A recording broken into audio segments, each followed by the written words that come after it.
আমি একটু চমন বাহারের লগে দেখা করতে যাবো। তুই এ মাথা ফাটা লইয়া সমনবার রে দেখতে যাবি? তোর কি লাশ শরম নাই রে? হয়েছে না, ফকিরের আবার লজ্জা শরম কি?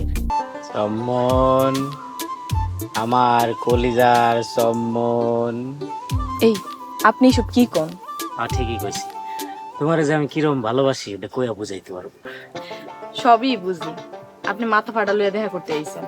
খালি মাথাকে কলজা ভাইটা গেলে গো, আমি এই ফাড়া কলজা লয়ে তোমার লগে দেখা করতাম। আচ্ছা, আপনি যে আব্বারে প্রতিদিন একটা করে নিম পাতা খাওন, এটা কি হুদাই?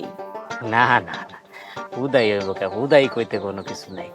তোমার লগে প্রতিদিন দেখা করতে আওয়ার লেগে এটা উছিলা বাইর করছি। আপনি কি কাজটা ঠিক করতেছেন? তোমার আব্বা যে এরকম গাউরা, আরে গাউরা আমি ঠিক করানোর লেগে এই নিম পাতার থেরাপি দরকার আছে। দেখেন আপনি আব্বারে ঘাউরা কইবেন না। আচ্ছা ঠিক আছে, দাও কমো না, তুমি খালি আমার হয়ে যাও, তাহলে আর কমো না।